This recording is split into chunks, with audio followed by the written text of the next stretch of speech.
പ്രമേഹം വളരെ സ്റ്റാർട്ടിങ്ങുള്ള ആളുകളൊക്കെ ഉണ്ട്. ചെറുങ്ങനൊന്ന് ഡയബറ്റിക് അല്ലെങ്കിൽ ഒരു പ്രമേഹമാണ് എന്ന് പറയാൻ മാത്രമേ ഉണ്ടാവുള്ളൂ അവർ ടെസ്റ്റ് ചെയ്യുന്ന സമയത്ത്. അപ്പോൾ എല്ലാവർക്കും ഉള്ള ഒരു സംശയമാണ്, ഷുഗർ കണ്ടെത്തിയാൽ പിന്നെ കാലാകാലം മരുന്ന് കഴിക്കേണ്ടി വരുമോ, ഈ മരുന്ന് കഴിച്ചു തുടങ്ങിയാൽ പിന്നെ അത് ഇൻസുലിനായി മാറുമോ, അത് ഷുഗർ കുറയില്ലേ, പിന്നെ ഈ മരുന്ന് കഴിക്കുമ്പോൾ തന്നെ അതിൻ്റെ കിഡ്നിക്ക് റിലേറ്റ് ചെയ്ത് എന്തെങ്കിലും പ്രശ്നങ്ങളുണ്ടോ എന്നുള്ളതൊക്കെ പലരും ഇതുപോലെ നിരന്തരം ചോദിക്കുന്ന ഒരു ക്വസ്റ്റ്യനാണ്. നമുക്ക് ഈ ഷുഗർ എന്ന് പറയുന്നത് നമുക്ക് കൺട്രോൾ ചെയ്യാൻ പറ്റുന്ന ഒരു രോഗമല്ലേ? അത് സിമ്പിളായിട്ട് എന്തെങ്കിലും ചെയ്താൽ നമുക്ക് ഈ പറഞ്ഞ പോലെ നമുക്ക് ഷുഗർ കുറയ്ക്കാൻ പറ്റുമോ? എങ്ങനെയാണ് ഇതിൽ എന്താണ് നമുക്കിത് ഷുഗർ കുറയ്ക്കാൻ വേണ്ടി നമുക്ക് ചെയ്യാൻ പറ്റുക? ശരിയാണ്, ഇത് പലരും ചോദിക്കുന്ന ഒരു ചോദ്യമാണ്. ഇപ്പോൾ നമ്മൾ ക്ലിനിക്കിൽ തന്നെ ഒരുപാട് പേഷ്യൻസ് കണ്ടുവരുന്നുണ്ട്. ഇപ്പോൾ അടുത്ത് തന്നെ OP-യിൽ നടുവേദനയായിട്ട് ഒരു പേഷ്യൻ്റ് വന്നു. ആ പേഷ്യൻറ്റിന് നടുവേദന മാത്രമാണ് എന്നാണ് അവർ പറഞ്ഞു വന്നത്. നടുവേദനയ്ക്ക് മെഡിസിനും കൊടുത്തു. പക്ഷെ പിന്നീടുള്ള ഫോളോ അപ്പിലാണ് അവർ പറഞ്ഞത് അവർക്ക് ക്ഷീണം ഉണ്ടായിരുന്നു. ആദ്യത്തെ ഫോളോ അപ്പിൽ ക്ഷീണം ഉണ്ട് എന്ന് പറഞ്ഞിരുന്നു, പക്ഷെ അത് നമ്മൾ അത്ര കാര്യമായിട്ട് ഗൗനിച്ചില്ല. പിന്നീടാണ് അവർ പറയുന്നത് കാലിന് ചുട്ടുപുകച്ചിലുണ്ട്, അതുപോലെ തന്നെ ഭയങ്കര ദാഹമാണ്. നമ്മളിങ്ങനെ എടുത്തെടുത്ത് ചോദിക്കുമ്പോൾ അവരിങ്ങനെ ഓരോന്ന് പറയായിരുന്നു. അമിതമായ ക്ഷീണം, കാലിന് ചുട്ടുപുകച്ചിൽ, അതേപോലെ മുന്നേ എന്തോ ഒരു മുറിവുണ്ടായിട്ട് ഉണങ്ങാൻ ഭയങ്കര പ്രയാസമായിരുന്നു. അപ്പോൾ ഞാൻ പെട്ടെന്ന് ചോദിച്ചു ഷുഗർ ടെസ്റ്റ് ചെയ്തിട്ടുണ്ടോ എന്നുള്ളത്. പക്ഷെ അപ്പോൾ അവർ പറഞ്ഞു ഷുഗർ ടെസ്റ്റ് ചെയ്തിട്ടുണ്ട്, പക്ഷെ ഷുഗർ ഉണ്ടായിരുന്നില്ല. ഓക്കെ, അപ്പം നമുക്കൊന്നും കൂടെ ഒന്ന് ടെസ്റ്റ് ചെയ്യാം എന്നുള്ള രീതിയിലാണ് പറഞ്ഞത്. പിറ്റേ ദിവസം അവർ റിസൾട്ടുമായിട്ട് വന്നു, വളരെ കൂടുതലായിരുന്നു ആ ഷുഗർ. വീണ്ടും ഞാൻ എടുത്തു ചോദിച്ചപ്പോൾ പറഞ്ഞു മുന്നേ ചെറിയ രീതിയിൽ ഉണ്ടായിരുന്നു, പക്ഷെ അത് അവർ വലിയ കാര്യമായിട്ടൊന്നും എടുത്തില്ല. അപ്പോൾ അവർ സ്വന്തമായിട്ട് തന്നെ ഡയറ്റ് ഒക്കെ നോക്കി അവർക്ക് മാറ്റം കിട്ടി എന്നൊക്കെയാണ് പറയുന്നത്. പക്ഷേ ലക്ഷണങ്ങളൊക്കെ അതേപോലെ തന്നെ ഉണ്ടായിരുന്നു. പക്ഷെ അവർ പറയുന്നത് ഷുഗർ കുറഞ്ഞിരുന്നു എന്നാണ്. മുന്നേ കുറവുണ്ടായിരുന്നത് കൂടുതലുണ്ടായിരുന്നത് കുറഞ്ഞിരുന്നു എന്നുള്ള രീതിയിലാണ് അവർ പറഞ്ഞത്. പക്ഷേ എൻ്റെ അടുത്ത് ടെസ്റ്റ് ചെയ്ത ഒരു സമയത്ത് എന്ന് പറഞ്ഞാൽ വളരെ കൂടുതലായിരുന്നു. അപ്പം അതുമായുള്ള ലക്ഷണങ്ങൾ മാത്രമാണ് ആ പേഷ്യൻറ്റിൽ കാണിച്ചിരുന്നത്. അമിതമായ ക്ഷീണം ഉണ്ടായിരുന്നു, അതേപോലെ ദാഹം വളരെ കൂടുതലായിരുന്നു. വെയിറ്റ് ലോസ് ഉണ്ടോ എന്ന് ചോദിച്ചപ്പോൾ അവരത്ര ചിന്തിച്ചിട്ടുണ്ടായിരുന്നില്ല.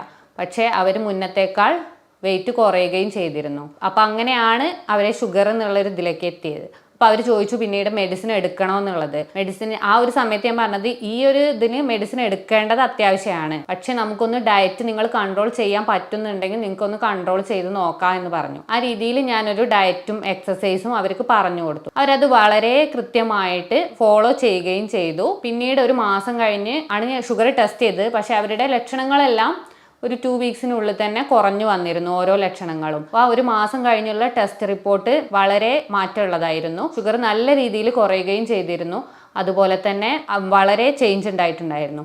വെയിറ്റ് അവർ കൂടുകയും ചെയ്തിരുന്നു. അവരുടെ ഒരു കാണുന്ന അപ്പിയറൻസിൽ തന്നെ നല്ലൊരു മാറ്റം നമുക്ക് കിട്ടിയിരുന്നു. അപ്പം ഇന്ന് ഞാനിപ്പോൾ നിങ്ങൾക്ക് പറഞ്ഞു തരാൻ പോകുന്നത് ആ ഒരു പേഷ്യൻ്റ് ഫോളോ ചെയ്ത ഡയറ്റും എക്സസൈസുമാണ്. അതിനു മുന്നേ ആദ്യമായിട്ട് ഞാൻ പറഞ്ഞു തരാം, നിങ്ങൾ ഷുഗർ ടെസ്റ്റ് ചെയ്യേണ്ട സമയത്ത് ഭക്ഷണത്തിന് മുമ്പേ ഉള്ള ഷുഗറും അതുപോലെ തന്നെ ഭക്ഷണത്തിന് 2 മണിക്കൂർ ശേഷമുള്ള ഷുഗറും മാത്രം ടെസ്റ്റ് ചെയ്തിട്ട് അത് കൂടുതലോ കുറവോ എന്നുള്ളതിന്റെ അടിസ്ഥാനത്തിൽ മാത്രം നിങ്ങൾക്ക് ഷുഗർ ഉണ്ടെന്നോ ഇല്ലാന്നോ പറയാൻ പറ്റില്ല. HbA1c എന്ന് പറഞ്ഞൊരു ടെസ്റ്റ് ഉണ്ട്. 3 മാസത്തെ ഒരു ആവറേജ് ടെസ്റ്റാണ് അത് കാണിക്കുന്നത്. അതിൽ നിന്ന് നമുക്ക് പെട്ടെന്ന് മനസ്സിലാക്കാം. അപ്പോൾ നിങ്ങൾക്ക് ആദ്യം കൂടുതൽ ഉണ്ടായിരുന്നു, അത് നിങ്ങൾ ഡയറ്റ് ചെയ്തിട്ട് കൺട്രോൾ ചെയ്തിട്ട് നിങ്ങൾക്ക് മാറ്റം വന്നിട്ടുണ്ട് എന്നുണ്ടെങ്കിൽ അതും തന്നെ നമുക്ക് മനസ്സിലാക്കാൻ പറ്റും. പെട്ടെന്ന് ഒരു ദിവസത്തെ മാറ്റമല്ല അതിൽ പറയുന്നത്, ഒരു 3 മാസ കാലത്തെ ആവറേജ് ഷുഗറാണ് HbA1c എന്ന് പറഞ്ഞ ടെസ്റ്റിലൂടെ നമുക്ക് കിട്ടുന്നത്. അതൊരു 5.9 താഴെയാണെന്നുണ്ടെങ്കിൽ നിങ്ങൾ ഒരു പേടിയും പേടിക്കേണ്ട, നിങ്ങളൊരു നോർമൽ ഇതാണ്, ഷുഗർ ഒന്നും ഇല്ലാത്ത ഒരു നോർമൽ പേഴ്സൺ ആണ്. അതുപോലെ 5.9 to 6.3 എന്നുള്ളൊരു ഇതിലെത്തിയിട്ടുണ്ടെങ്കിൽ നിങ്ങളൊരു പ്രീ ഡയബറ്റിക് സ്റ്റേജ് ആണെന്നാണ് മനസ്സിലാക്കേണ്ടത്. ഈ ഒരു സ്റ്റേജിൽ നിങ്ങൾക്ക് ഷുഗർ വരാനുള്ള ചാൻസ് ഉണ്ട് എന്നാണ് കാണിക്കുന്നത്. അപ്പോൾ നിങ്ങൾക്കൊരു ഡയറ്റും എക്സസൈസും ഫോളോ ചെയ്യാം. എന്നാൽ 6.3 മുതൽ 7 വരെ ഉള്ളത് എന്ന് പറഞ്ഞാൽ ഷുഗർ ഉള്ള സ്റ്റേജിനെയാണ്. അപ്പോൾ അവർ എന്തായാലും മെഡിസിൻ എടുക്കണം എന്ന് പറയുന്നില്ല, പക്ഷേ നിങ്ങളൊരു ഡയറ്റും എക്സസൈസും കൺട്രോൾ ചെയ്ത് പോവുകയാണെന്നുണ്ടെങ്കിൽ നിങ്ങളെ കൊണ്ട് മെഡിസിൻ എടുക്കാതെ തന്നെ ആ ഷുഗറിനെ നിങ്ങൾക്ക് കൺട്രോൾ ചെയ്യാൻ പറ്റും. പക്ഷേ 7നേക്കാൾ കൂടുതലായി കഴിഞ്ഞാൽ നിങ്ങളൊരു സ്ട്രിക്റ്റ് ഡയറ്റും ഫോളോ ചെയ്യണം, അതുപോലെ തന്നെ എക്സസൈസ് ചെയ്യും വേണം. മെഡിസിൻ എടുത്താൽ മാത്രമേ നിങ്ങൾക്ക് അത് വരുതിയിലാക്കാൻ പറ്റൂ. അപ്പോൾ ഈ ഒരു HbA1c ടെസ്റ്റ് നിങ്ങൾ കറക്റ്റായിട്ട് നോക്കുകയാണ്, നിങ്ങളൊരു റെഗുലർ ഇൻ്റർവെല്ലിൽ അത് ടെസ്റ്റ് ചെയ്യുകയാണെന്നുണ്ടെങ്കിൽ അത് നിങ്ങൾക്കും അതേ ഗുണകരമാണ്, അതുപോലെ ഡോക്ടേഴ്സിനും അതേ താരതമ്യം ചെയ്യാനും സൗകര്യമായിരിക്കും. ഇനി എന്താണ് ഞാൻ ആ പേഷ്യൻറ്റിന് പറഞ്ഞു കൊടുത്ത ഡയറ്റും എക്സസൈസും എന്താണെന്നുള്ളതാണ് ഞാൻ നിങ്ങൾക്ക് പറഞ്ഞു തരാൻ പോകുന്നത്. അത് കറക്റ്റായിട്ട് നിങ്ങളൊന്ന് ഫോളോ ചെയ്ത് നോക്കിയാൽ നിങ്ങൾക്കും കാണാം അതിലുള്ള മാറ്റങ്ങളും. ആദ്യമായിട്ട് ഞാൻ എക്സസൈസ് ആണ് പറഞ്ഞു തരുന്നത്. എക്സസൈസ് ഒരു 30 സെക്കൻഡ് നിങ്ങൾ വിചാരിച്ചാൽ മതി. എൻ്റെ ആ പേഷ്യൻറ്റിന് പറ്റിയെന്നുണ്ടെങ്കിൽ നിങ്ങൾക്കും അത് പറ്റും. ഒരു ഡോക്ടർക്ക് ഈ നിലയിൽ പറഞ്ഞു തരാൻ മാത്രമേ പറ്റുള്ളൂ. പക്ഷെ ഒരു പേഷ്യൻ്റ് എത്രത്തോളം ആത്മാർത്ഥമായിട്ട് ഇത് ചെയ്യുന്നോ അതിലാണ് നിങ്ങൾക്ക് റിസൾട്ട് കിട്ടുക. അപ്പോൾ 30 സെക്കൻഡുള്ള എക്സസൈസ് പറയുന്നത് ഒരു ഹൈ ഇൻറ്റൻസിറ്റി ഇന്റർവെൽ ട്രെയിനിങ് ആയിട്ടാണ് നമ്മൾ പറയുന്നത്. ആ 30 സെക്കൻഡ് ഹൃദയത്തിൻ്റെ മിടിപ്പ് കൂടുന്ന രീതിയിലുള്ള എക്സസൈസാണ് നിങ്ങൾ ചെയ്യേണ്ടത്. അത് നിങ്ങൾക്ക് എന്ത് വേണേലും ചെയ്യാം. സ്കിപ്പിംഗ് ആവാം, അല്ലെങ്കിൽ ഒരു 20 പുഷപ്പ് ആവാം, അല്ലെങ്കിൽ സ്പീഡിൽ ഓടുക, അല്ലാന്നുണ്ടെങ്കിൽ ഒരു 20 ചാട്ടമുകളിലേക്കും താഴേക്കും ചാടുന്നതാവാം. അതിൽ എൻ്റെ പേഷ്യൻ്റ് ചെയ്തത് സ്കിപ്പിംഗ് ആയിരുന്നു. അവർക്ക് അതായിരുന്നു സൗകര്യം എന്നുള്ളത് കൊണ്ട് അതായിരുന്നു അവർ ചെയ്തിരുന്നത്. അപ്പോൾ അതിലാണ് അവർക്ക് കുറഞ്ഞു കിട്ടിയത്.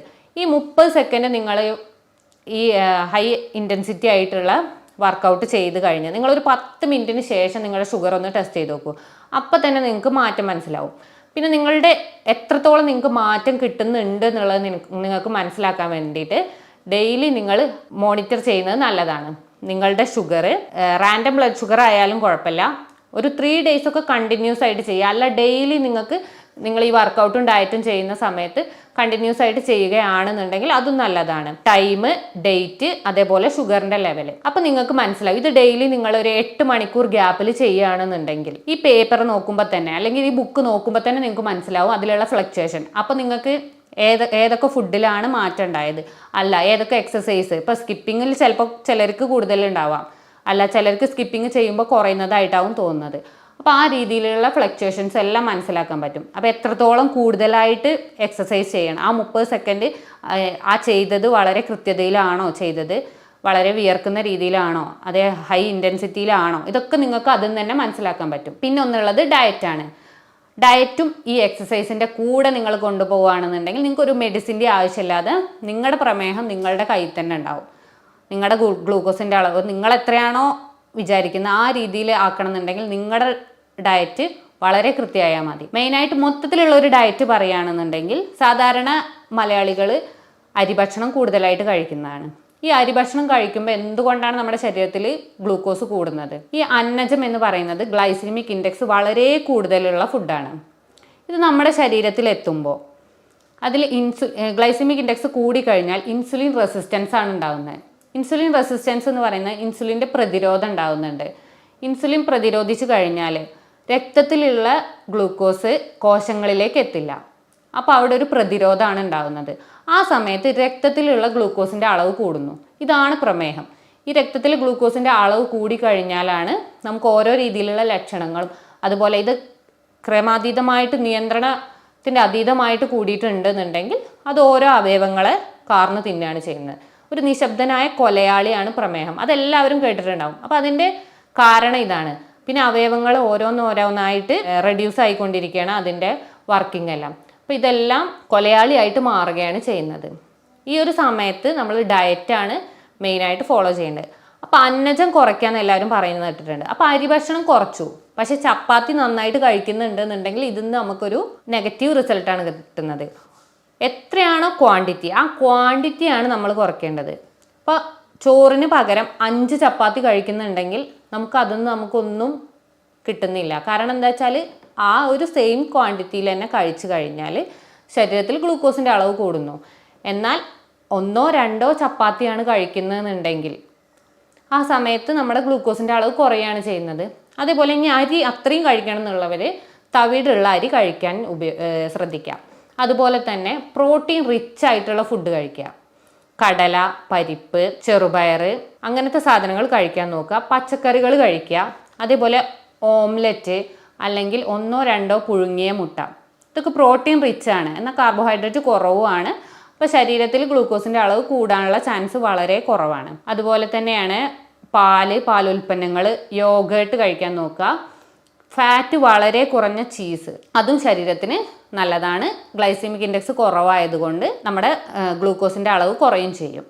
ഈ ഒരു രീതിയിലാണ് മൊത്തത്തിലുള്ള ഡയറ്റ് നോക്കേണ്ടത്.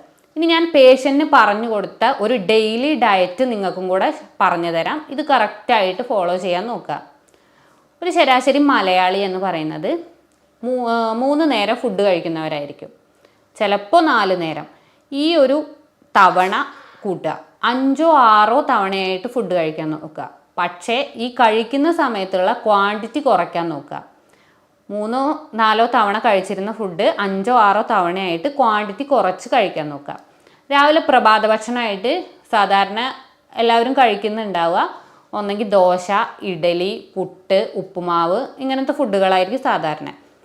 അപ്പോൾ ദോശ ഇപ്പോൾ അരി പുളിപ്പിക്കുമ്പോൾ ഗ്ലൈസീമിക് ഇൻഡെക്സ് കൂടുകയാണ് ചെയ്യുന്നത്. ഈ ഒരു സമയത്ത് ഷുഗർ കൂടാനുള്ള ചാൻസ് കൂടുതലാണ്. അപ്പോൾ ഇപ്പോൾ ഇഡലി ആണ് ഉണ്ടാക്കുന്നതെന്നുണ്ടെങ്കിൽ ഇഡലിയിൽ ഉഴുന്നിൻ്റെ അളവ് കൂട്ടാൻ നോക്കുക. ഉഴുന്നിൻ്റെ അളവ് കൂട്ടുമ്പോൾ പ്രോട്ടീൻ കൂടുന്നു. അപ്പോൾ കാർബോഹൈഡ്രേറ്റും പ്രോട്ടീനും ഒരേ ക്വാണ്ടിറ്റി ആകുമ്പോൾ ഗ്ലൈസീമിക് ഇൻഡെക്സിൽ ചേഞ്ച് ഉണ്ടാവില്ല. അപ്പോൾ നമ്മുടെ ഷുഗറിൻ്റെ അളവ് കുറഞ്ഞു വരികയും ചെയ്യും. അതേപോലെ ഉലുവയും കൂടുതൽ ക്വാണ്ടിറ്റി യൂസ് ചെയ്യാൻ നോക്കുക. ഉലുവ എന്ന് പറയുന്നത് ഷുഗർ കുറയ്ക്കാൻ ഉപയോഗിക്കുന്ന ഒരു പദാർത്ഥമാണ്. അതുപോലെ തന്നെ ഇതിനോടൊപ്പം ഉണ്ടാക്കുന്ന കറി പ്രോട്ടീൻ റിച്ച് ആയിട്ടുള്ള ഒരു കറി ഉപയോഗിക്കാൻ നോക്കുക. പിന്നെ ഉള്ളത് പുട്ട് ആണെന്നുണ്ടെങ്കിൽ പുട്ടിനോട് സെയിം ക്വാണ്ടിറ്റിയിൽ നമ്മൾ ഇപ്പോൾ കടലയോ ചെറുപയറോ കറിയായിട്ട് ഉപയോഗിക്കാൻ നോക്കുക. അപ്പോൾ സെയിം ക്വാണ്ടിറ്റിയിൽ വരുമ്പോൾ കാർബോഹൈഡ്രേറ്റും പ്രോട്ടീനും സെയിം ക്വാണ്ടിറ്റി ആകുമ്പോൾ അത് ഷുഗറിൻ്റെ അളവ് കുറയ്ക്കുന്നുണ്ട്. അതുപോലെയാണ് ഇപ്പോൾ ഉപ്പുമാവാണ് നമ്മൾ ഡെയിലി രാവിലെ എന്നുണ്ടെങ്കിൽ ഉപ്പുമാവിൽ കൂടുതൽ വെജിറ്റബിൾസ് യൂസ് ചെയ്യുക. കൂടുതൽ വെജിറ്റബിൾസ് യൂസ് ചെയ്യുമ്പോഴും ഷുഗറിനെ നമുക്ക് നിയന്ത്രിക്കാൻ പറ്റും. അതേപോലെ അപ്പമാണെന്നുണ്ടെങ്കിൽ അപ്പത്തിന് കറിയായിട്ട് പ്രോട്ടീൻ അടങ്ങിയ ഒരു കറി ഉപയോഗിക്കുക. കടല, പരിപ്പ് അങ്ങനത്തെ ഒരു പ്രോട്ടീൻ അടങ്ങിയ ഒരു കറി സെയിം ക്വാണ്ടിറ്റിയിലുള്ള കറി ആയിരിക്കണം എപ്പോഴും രാവിലെ പ്രഭാത ഭക്ഷണത്തിന് ഉപയോഗിക്കേണ്ടത്. കാർബോഹൈഡ്രേറ്റ് കഴിക്കുന്നുണ്ട് എന്നുണ്ടെങ്കിൽ അതിനോടനുബന്ധിച്ച് സെയിം ക്വാണ്ടിറ്റിയിലുള്ള പ്രോട്ടീൻ റിച്ച് കറി ആയിരിക്കണം എല്ലാവരും കഴിക്കാൻ ശ്രദ്ധിക്കേണ്ടത്. പിന്നെ ഉള്ളത് ഒരു 10 മണി അല്ലെങ്കിൽ ഒരു 11 മണിക്ക് സ്നാക്കായിട്ട് കഴിക്കുന്ന പലരുമുണ്ട്. ആ ഒരു 11 മണി സമയത്ത് ആ സ്നാക്ക് ഒഴിവാക്കുക. പിന്നെ അതുപോലെ തന്നെ കംപ്ലീറ്റ് ചായ. പിന്നെ ചിലർ പറയും പഞ്ചസാരയിൽ മാത്രമാണ് ഷുഗർ ഉള്ളതെന്ന്. പക്ഷേ അല്ല. ഈ ശർക്കര, തേന് ഇവയൊക്കെ സിമ്പിൾ ഷുഗേഴ്സാണ്. ഇത് കഴിച്ചാലും നമ്മുടെ ശരീരത്തിലെ ഗ്ലൂക്കോസിൻ്റെ അളവ് കൂടുന്നുണ്ട്. അപ്പം മധുര പാനീയങ്ങളായ എല്ലാ പാനീയങ്ങളും കംപ്ലീറ്റ് ആയിട്ട് ഒഴിവാക്കുക. ഒന്നും കഴിക്കേണ്ട. രാവിലെ എണീറ്റ ഉടനെ ഒരു 1/2 ഗ്ലാസ് വെള്ളം കുടിക്കുന്നത് വളരെ നല്ലതാണ്. 1/2 ഗ്ലാസ് എന്നുള്ളത് 1 2 ഗ്ലാസ് ആയാലും കുഴപ്പമില്ല. വെള്ളം രാവിലെ നന്നായിട്ട് കുടിക്കുന്നത് ശരീരത്തിന് നല്ലതാണ്. പിന്നെ 11 മണിക്കുള്ള ഇപ്പം എന്തെങ്കിലും സ്നാക്സ് കഴിക്കുന്നുണ്ടായിരുന്നു എന്നുണ്ടെങ്കിൽ സ്നാക്സ് ഒഴിവാക്കുക. ആ ഒരു സമയത്ത് വെള്ളവും അതേപോലെ തന്നെ നട്ട്സ് കഴിക്കാൻ ശ്രദ്ധിക്കുക. കാഷ്യൂ, ബദാം ഇതൊക്കെ ഷുഗർ കൺട്രോൾ ചെയ്തു പോകുന്ന സാധനങ്ങളാണ്. അപ്പോൾ ഇത് കഴിച്ചു വിചാരിച്ച് ഷുഗർ കൂടില്ല. അല്ലാന്നുണ്ടെങ്കിൽ കുക്കുംബർ, ടൊമാറ്റോ അങ്ങനത്തെ പച്ചക്കറികളും അത് കഴിക്കാൻ ഇപ്പോൾ വെറുതെ കഴിക്കാൻ ബുദ്ധിമുട്ടാണെന്നുള്ളവർ അതിലൊരു ചെറുനാരങ്ങ പിഴിഞ്ഞിട്ട് അത് കഴിക്കാൻ നോക്കുക. അപ്പോൾ അത് കാരണം നമ്മുടെ ഷുഗർ കൂടുന്നില്ല. അപ്പോൾ അതൊരു 11 മണിക്ക് കഴിക്കുകയാണെങ്കിൽ അത് വളരെ നല്ലതാണ്. പിന്നെ ഉള്ളത് ഉച്ചയ്ക്ക് എല്ലാവരും ചോറ് കഴിക്കുന്നവരായിരിക്കും. അരിഭക്ഷണമായിരിക്കും കൂടുതൽ ആൾക്കാരും പ്രിഫർ ചെയ്യുന്നത്. അപ്പോൾ ഒരു പ്ലേറ്റിനെ നമ്മൾ 4 ആക്കി ഭാഗിക്കാം. 4 ആക്കി ഭാഗിച്ചു കഴിഞ്ഞാൽ അതിലെ ഒരു ഭാഗത്ത് ചോറെടുക്കുക. ഒരു ഭാഗം മാത്രമേ ചോറെടുക്കാൻ പാടൂ. അതിലെ അടുത്ത ഭാഗത്തായിട്ട് നമ്മൾ പ്രോട്ടീൻ റിച്ചായ പനീർ, ചെറുപയർ, കടല അതുപോലത്തെ പ്രോട്ടീൻ റിച്ച് ഭക്ഷണം അതിലെ ഒരു ഭാഗത്തെടുക്കുക. പിന്നെ ബാക്കി 2 ഭാഗങ്ങളിലായിട്ട് ബാക്കി 2 ഭാഗങ്ങൾ ഒന്നാക്കിയിട്ട് അതിൽ ഇലക്കറികൾ, പച്ചക്കറികൾ അതല്ലെങ്കിൽ മൈക്രോബീൻസ് എന്ന് പറയുന്നത് ഈ ചെറുപയർ, കടലയൊക്കെ തലേ ദിവസം വെള്ളത്തിലിട്ടിട്ട് അതിലിങ്ങനെ തെഴു വന്നു കഴിഞ്ഞാൽ അതൊരു 1-2 ദിവസം വലുതായി കഴിഞ്ഞാൽ അത് അരിഞ്ഞ് ഉപ്പേരി വെക്കാറുണ്ട് പലരും, തോരൻ വെക്കും. അപ്പോൾ അതും നമുക്ക് യൂസ് ചെയ്യാം. അപ്പോൾ അതിലെ ഒരു ഭാഗം മാത്രമാണ്, ക്വാണ്ടിറ്റി വളരെ കുറവാണ് ചോറിൻ്റെ. ഒരു ഭാഗം ചോറ് കഴിക്കുക. അതിലെ മറ്റേ ഒരു ഭാഗത്തായിട്ട് പ്രോട്ടീൻ റിച്ചായ കടല, പരിപ്പ് അത് കഴിക്കാൻ ശ്രദ്ധിക്കുക. ബാക്കി 2 ഭാഗങ്ങളിലായിട്ട് ഇലക്കറികൾ, പച്ചക്കറികൾ, മൈക്രോബീൻസ് ഇതൊരു ഡേ ടു ഡേ ലൈഫായിട്ട് മാറ്റാൻ നോക്കുക. പിന്നെ ഇതിൻ്റെ ഒപ്പം വെള്ളം കുടിക്കുക. വെള്ളം എപ്പോഴും നമ്മുടെ ശരീരത്തിന് അത്യാവശ്യവും നല്ലതുമാണ്. ഇപ്പോൾ സ്കിന്നിൻ്റെ കാര്യത്തിലായാലും ശരീരത്തിൻ്റെ അവയവങ്ങളുടെ അല്ലെങ്കിൽ രക്തയോട്ടത്തിനൊക്കെ നല്ലതാണ് വെള്ളം. അപ്പോൾ വെള്ളം നന്നായിട്ട് കുടിക്കാൻ നോക്കുക.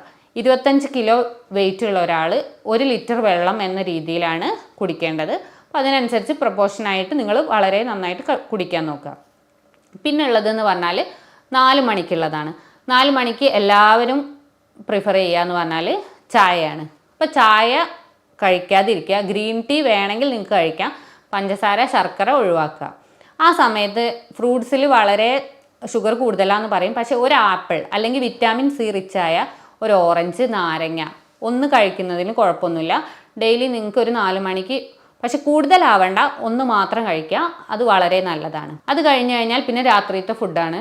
രാത്രിയിലുള്ള ഫുഡ് ഒരു 7 മണിക്ക് കഴിക്കാൻ ശ്രദ്ധിക്കാം. 7 മണിക്ക് കഴിച്ചു കഴിഞ്ഞാൽ അതൊരു ഇൻ്റർമീഡിയറ്റ് ഫാസ്റ്റിംഗ് ആയിട്ടും പ്രവർത്തിക്കും. ഇൻ്റർമീഡിയറ്റ് ഫാസ്റ്റിംഗ് എന്ന് പറഞ്ഞാൽ പിറ്റേ ദിവസം നമ്മൾ രാവിലെ 8 മണിക്കാണ് ഫുഡ് കഴിക്കുന്നത്.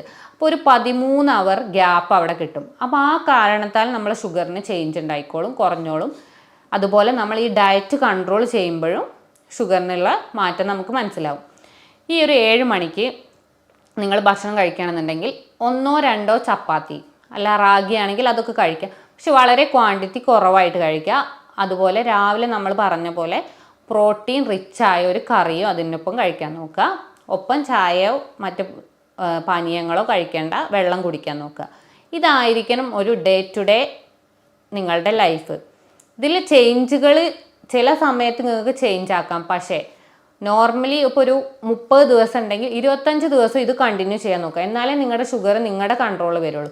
പ്രോട്ടീൻ കൂടി വിചാരിച്ച് നിങ്ങൾക്ക് ബുദ്ധിമുട്ടുണ്ടാവില്ല. പക്ഷേ അന്നജം കൂടുന്തോറും ഗ്ലൈസിമിക് ഇൻഡെക്സ് ശരീരത്തിൽ കൂടുമ്പോൾ ഇൻസുലിൻ്റെ റെസിസ്റ്റൻസ് കൂടുകയാണ് ചെയ്യുന്നത്.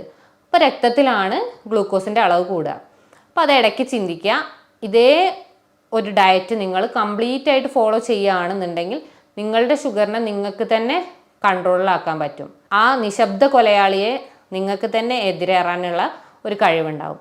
ഇങ്ങനെയുള്ള ഒരു ഡയറ്റും എക്സസൈസും നിങ്ങൾ കണ്ടിന്യൂ ആയിട്ട് ഫോളോ ചെയ്യുകയാണെന്നുണ്ടെങ്കിൽ ഇനി ഷുഗർ ഉള്ള ആളുകൾക്ക് അത് കുറയുകയും ചെയ്യും. അല്ല, ഷുഗർ വരാതിരിക്കാനും നിങ്ങളുടെ ശരീരത്തിന് കപ്പാസിറ്റി ഉണ്ടാവും.